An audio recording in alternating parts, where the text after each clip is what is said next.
Perfect. All right. Well, I think we can just about go ahead and kick off here. So, guys, I see a number of people in the participants here in Zoom, so that's really exciting. Always good to see.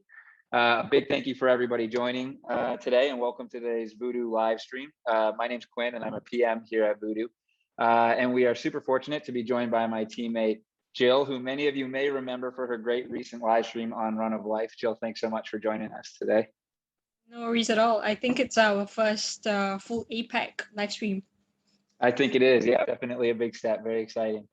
So awesome, guys. We're here today to chat with you about To the Moon, which has been a super exciting gameplay for us to launch here at Voodoo. And I think will be a really exciting one to discuss for a case study as well, mainly because it's just been such a different gameplay for us. And it moved through the kind of publishing process and pipeline in a way that is a little bit different for Voodoo, really because of just how it's been driven by its virality and its traction on TikTok every step of the way. So it really is an interesting one to jump into. So I'll start by sharing my screen here. Jill, if you could let me know when it comes through for you, please. All right. Yep, I see it. Perfect. Okay, and then let me do this. Good. Perfect. All right. So I think we can jump right into it and start looking at this kind of story and process for how this game came about. So To the Moon was developed by Narcade. Narcade is a great studio. He's actually a solo dev out of the US named Austin. Austin's a super great guy, and he's actually been working with us for a long time. He's kind of a Voodoo OG. He started with us in 2018 and launched a game with us in 2018, his first year, called Uphill Run. He then launched another game with us, his second game with us in 2019 called Block Balls. He then took a year off to go work at a really cool startup at Y Combinator, and then returned back to Hyper Casual, came back to Voodoo, and has now launched his third game with us, To the Moon, which is arguably the most exciting of all three. So I think we can kind of jump right into how this one came about.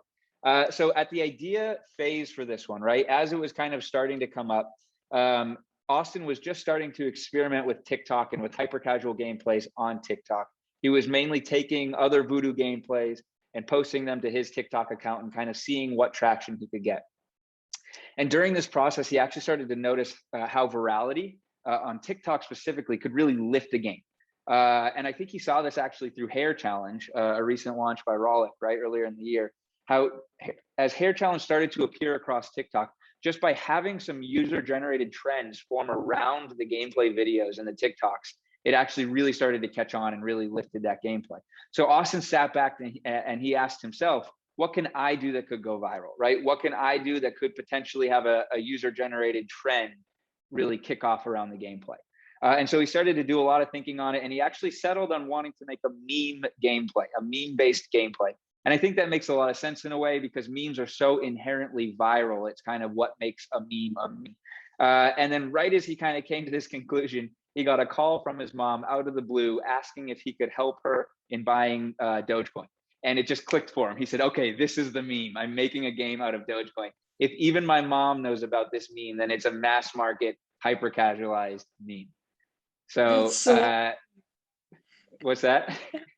Super awesome, man. It came out of nowhere. Yeah, with his mom coming in, it really was great. So he decided to run forward with this kind of Dogecoin meme-based gameplay, right? And I think it's worth kind of pausing here because it's such a cool approach that he took, starting with virality in mind, ideating with virality in mind, every step of the way, asking yourself, how can I build something with virality potential? And Dogecoin certainly checks that box.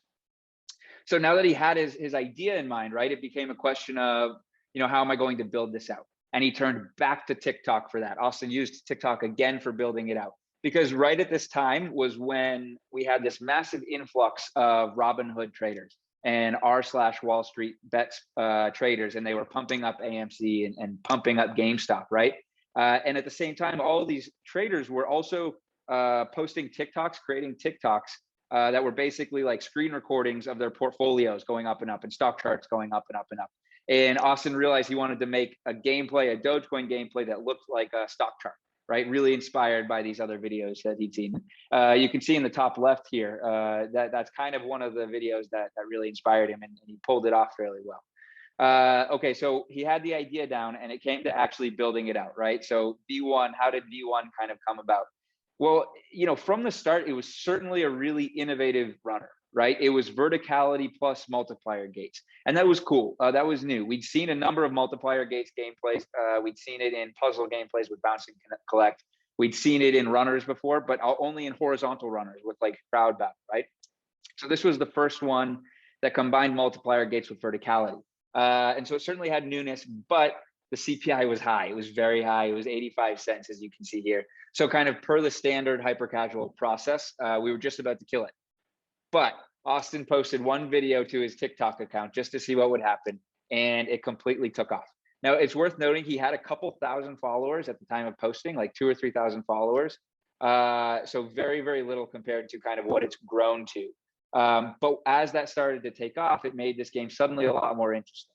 So it's worth kind of exploring what happened on TikTok, right? He posted it to his page. At the time, he had 2,000 or 3,000 followers. Despite having kind of a small amount of followers, that video immediately started to garner a massive number of views. We reached 10 million views very quickly. And then in the process, the magic part happened. Some random TikTok user grabbed this song called To the Moon. To the Moon, it's basically a meme song that kind of fits this Dogecoin meme, if you will. It's all very deep fried, right? They grabbed this To the Moon song and they put it on top of Austin's To the Moon Dogecoin YOLO gameplay and created a TikTok with that. And that's what caught on. That started the user-generated trend. That was Austin's whole goal, the whole time. And now if you go and look at hashtag To the Moon on TikTok, it has over 20,000 user-generated videos, which are all just this exact trend. So that's when we knew we kind of had caught something interesting here. So through this whole process, Austin's account has really just ballooned. This GIF here on the left was something he posted when he reached 50,000 followers. And then I grabbed a little screen grab in the bottom left there because as of yesterday morning, he officially hit 100K followers, all because of really Dogecoin YOLO, because of To the Moon. So it's been an exciting process for him and it's been fun to watch. Anyways, because of this TikTok success, we definitely decided to iterate. It wouldn't make sense not to. So that's when V2 came out. So at this point, we knew we had interesting retention stats and we knew we had the virality, but we really wanted to work on the CPI. We wanted to work on getting that paid CPI somewhere that we were comfortable with, because in the long run, it's always going to be the paid CPI that drives the game forward. Virality doesn't always stay forever, so you need to make sure your paid CPI is in a happy place to begin with. So we focused really intensely on the creatives, and we were actually able to drive a pretty significant drop in the CPI. Some things that we played with were the camera angle.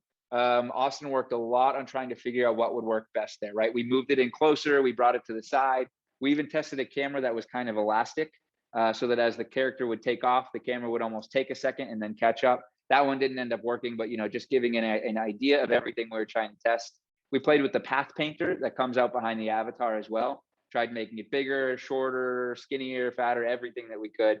And then also added those buy and sell buttons in there that you see here in this GIF, which actually ended up working really well.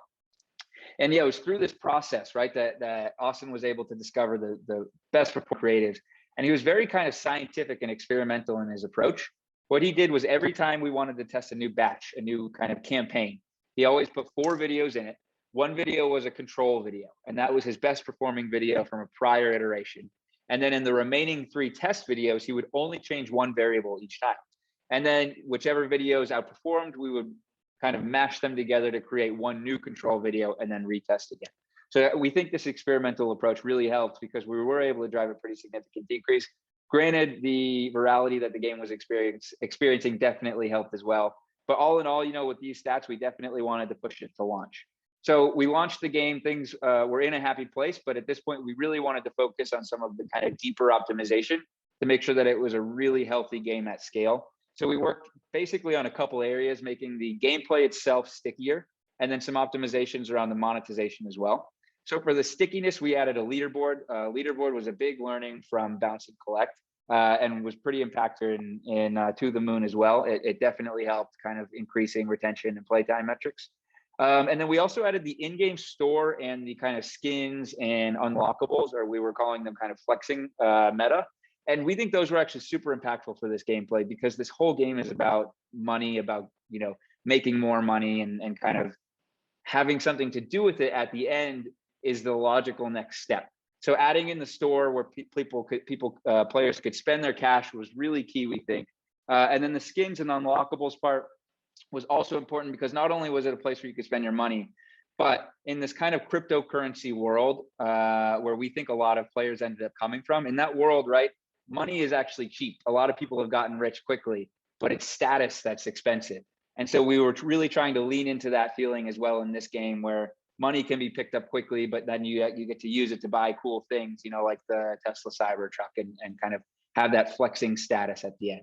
And then on the monetization side, you know, we did some standard fixes here to optimize as well. We shortened the level length, which certainly helps. You know, it tends to make things a little stickier, but it also gives more full screen ad, more interstitial ad opportunities as well. And then added a couple impactful RVs as well. One at the start, which had a certain degree of randomization to it, and was definitely impactful. So that could be an interesting learning if anyone wants to play the game and check that out. And then your standard RVs around upgrades as well. And all in all, you know, we saw pretty significant uplifts from all these optimizations.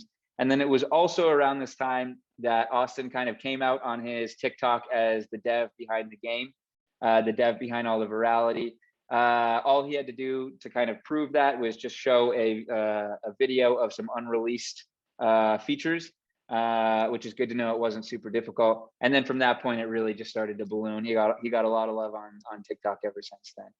But yeah, I think all in all, that kind of covers the whole process and story of this game all the way through. I know I sprinted through a lot of different things, but we'll kind of open it up to Q&A here, and feel free to ask any questions you might have. Jill, is there anything that's kind of top of list to kick off with? Yep. So there's one currently. So I think keep the questions coming in. I believe the question would be more for you, Quinn. So how did you manage IP issues with the stuff already known to general public? And were there any IP issues at all? Dogecoin, Tesla, Cybertruck, etc. How should the developer know? And the second part to the question also is then, is your legal team involved before the release in such cases? That's a really great question. Yeah. And so we have a really good legal team here at Voodoo, very comprehensive and hands-on in situations exactly like this. So they were able to make this a very smooth process for us. For some examples of some of the legal issues and how we were able to kind of sidestep around them, right? Originally, the game was actually called Dogecoin YOLO. And so we did a bunch of research and figured out it was just going to be the safest path forward to go to the moon. But what worked out really nice was we were working with kind of our ASO expert and realized To the Moon was actually an even more obvious name for the App Store than Dogecoin YOLO was. So that worked out really well. And then in terms of the song, the To the Moon song, the one that has gone viral on TikTok as well, our legal team was actually able to reach out to the creators of that, and we're able to negotiate a license to allow us to use that in creatives, and even in the gameplay itself. It's now an option to turn that song on in the gameplay. So yeah, great question. And it was really our legal team that enabled a lot of this to kind of help with the IP issues that we may otherwise have faced. Cool stuff. All right, I see another one. In which platform was it tested? I think there are a couple of questions on, you know, whether we should be testing on Android versus iOS in general. Of course, in the past, whatever that we dictate is that, you know, we should start with iOS, but I think in the wake of iOS 14, we've just seen a lot of volatility with CPIs on iOS, and so I think on our publishing platform, you would see that we've kind of moved to a recommendation to Android. However, there might be a little bit of a shift. So I would say that for now, if you're still testing for CPI, keep to Android. But if you would like to take a next step and test for engagement, then the recommendation would be to test on iOS. We are also seeing a slight decrease in the iOS CPIs. So we will definitely let you guys know once it's a lot more safer, I would say, to move to iOS testing for your first prototype or your first iteration. There's a question here asking, the CPI was high on Doge. Why did we work on improving the creatives rather than improving the mechanic? Yeah, fair question. Doge just happened to be, or To the Moon, excuse me, happened to be a different scenario because it caught all of that traction on TikTok. all that virality on TikTok kind of tilted the scales against what a normal hyper casual process would be. So that's why we just put everything we had into this one and sprinted forward. And fortunately, we were able to crack it. Nice stuff. There's another question more around the timelines of the launch. So how long did it take from the first prototype to launch, and how many iterations were required? For Doge? Yeah. How long did it take from the first prototype to launch, and how many iterations were required? Okay, yeah. So this is also an interesting one because again, this one did follow a bit of a different process. I think from first prototype to launch, it was probably just a handful of weeks, maybe 2.5 to 3.5 weeks, somewhere in that range, because it did start to catch on. And I think we did maybe 2 or 3 iterations in the prototyping phase within that time period. Austin, like I said, has been around for a long time. He's very, very quick in terms of the iterations and the work he's able to do. And just because we saw the virality really ticking up and catching on, we knew from the start we were kind of under a timeline on this one. We wanted to make sure we were launching kind of at peak virality. We didn't want to miss out on any of that. So every step of the way, we were working really, really hard. Nice one. I also see a bunch of questions around any best practices regarding testing virality on TikTok. So I think my recommendation would be to kind of reach out to us, reach out to the PMs, and we have actually internally kind of formalized the process that we actually use for some of our games that we know would probably have some sort of virality on TikTok. And we use, I mean, we've really kind of narrowed it down to being able to use hashtags that would hopefully enable those videos to reach the FYP pages or the For You pages, because those are the ones that get maximum viewership. So there's actually a step-by-step guide that we've actually documented. So my advice would be to reach out to any of the PMs so that we can share it with you guys.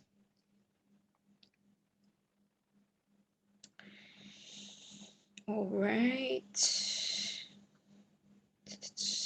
has been answered.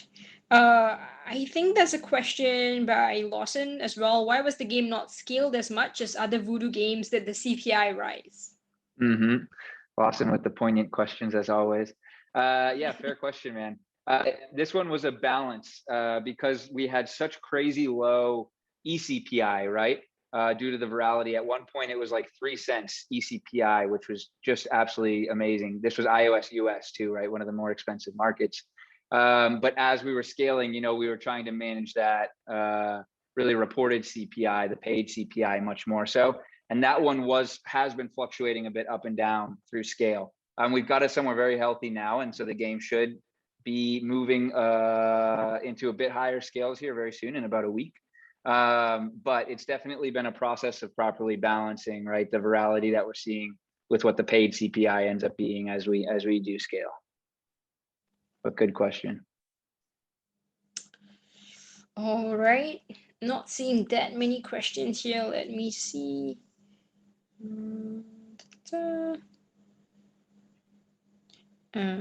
TikTok question, we've already answered that. Looks like we've got some in the chat as well. I'll scan through those. All right, there's one from Johan. Are the shown CPIs always the average CPIs or the best of a campaign? So we actually, in the publishing platform, I believe we show you the average CPIs from all of the 4 videos that you test on a campaign. But definitely when we look at the a prototype that is hot or a prototype that is promising, we as PMs will definitely go into the actual ad campaign that you see on Facebook, and we will actually identify what is the best CPI there. And what we try to do also in the next iterations, like Quinn mentioned earlier, is we use then the best performing ad as a control in the next iteration, so that, because Facebook actually already recognizes that algorithm and it's trained its data sets to push that advertisement out anyway. And so whatever that you're doing is always supposed to be in comparison to that control ad. So we, I think internally will definitely identify what is the best CPI, even though whatever that is being shown to you on the publishing platform is still only an average. But the deviation will not be that much though, in general. Okay, I think I've got one here. From a scale of 0 to 10, how likely do you think, or how many points would you give to the success of To the Moon? So it's hard to say at this point, right? It's still early. We just wanted to kind of get you this story, get you guys this story now, because it has been such an interesting process to go through. I will say the game is very healthy, and it's driven by how low that eCPI is because of the virality that it's been experiencing. And so in terms of margin, it's been a very healthy game so far. But, you know, the game still isn't at full scale. And so it is a little bit early to say. So I'll refrain from putting a points value on it. But good question. All right, there's one by Krishna. Is there a specific timing to release the first CPI test, like the weekends or weekdays or something? So I would say usually on weekends, the CPI tends to be slightly higher.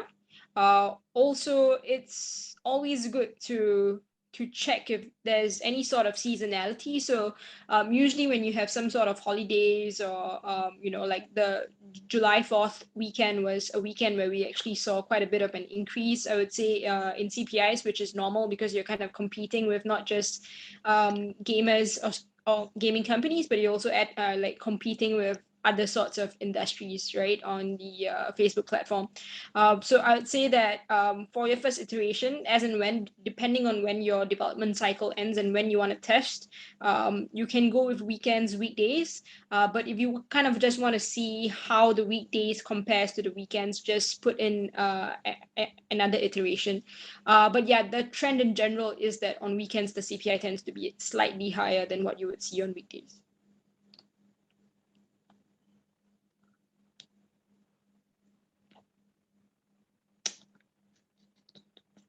Anything else sticking out to you? What is the reason for only testing 4 creatives? It seems like with the quantity of A/B variations the dev was testing, he could have tested many more each iteration. I think it's more of a question for Doge. Yep. Okay, yeah. So the dev was pretty much only testing 4 per campaign, but was testing multiple campaigns at once.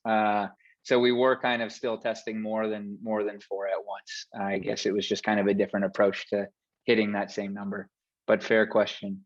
Now I'm seeing one here. Do you think choice-based runners are out of trend now? So I think it's an interesting one. And it's always,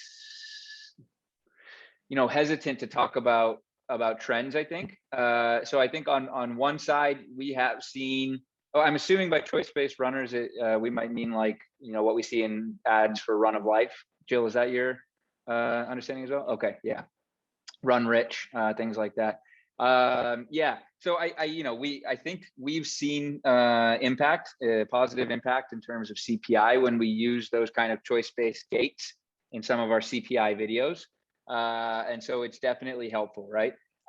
Is it too late? On one side of things, the best way to create a super low CPI gameplay is always going to be to do something that's entirely new, not even following a trend that is, and wondering if the trend is new or too late or not, right?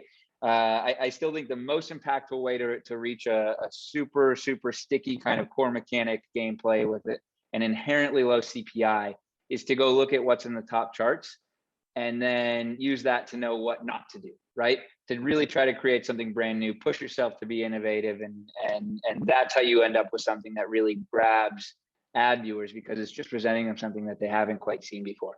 And so I still think that's probably the fastest way to a super low CPI gameplay. Yep, I totally agree. My recommendation would be to not refer to the top charts as your next inspiration, but to look at something else totally different, and try not to fit the mold, but create something new, right? Bingo. Let me choose which one. What do you think? Should we Are there take one or any? two more here? Yeah, so there's one by an anonymous attendee. Are there any Facebook or GA issues going on right now? I see data delay for my test. Usually when you face issues like that, you can actually reach out to us via, I think it's support@voodoo.io if I'm not wrong, Quinn. Yep. And one of our team members from the publishing operations team would actually be able to help you out. So do not hesitate to definitely reach out to us. And we have seen a couple of campaigns, I would say in general here and there, that may have had issues, but we definitely have a lot of in-house support to be able to kind of help you either when it comes to SDK integrations whatsoever. So do reach out to us. Mm-hmm. And I think all that being said, since the latest iOS, I think we do get our data about 24 to 48 hours late from Facebook. Is that right, Jill? Yeah, so there's like a 3-day delay. So it's like your 4-day test is now going to be considered as like a 7-day test, Right. which is also one of the reasons why we recommend testing on Android, because of your development cycles. It just tend to be a lot more faster with the results that you get to track. But I would say maybe for second iterations, if you get a good CPI, then move on to iOS if you want to test more for engagement, if you get a good CPI. All right. What do you think, Jill? Anything else sticking out? There's one. When will the competition results be announced? Yeah, so I believe we had earlier mentioned that it will be announced on the 15th. So I think you will be hearing from us super soon. I think we are in the midst of kind of just looking at all of the interesting games that you guys have sent us.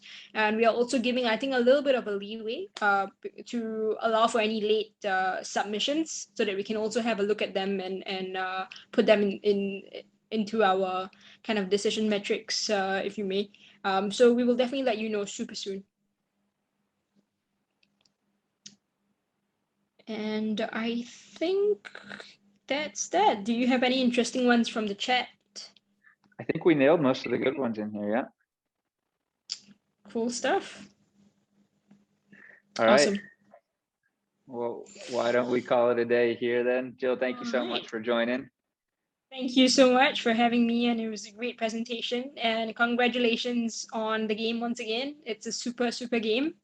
And yeah, thank you so much, guys. And we'll see you again next week. Thanks, guys. Thanks for coming.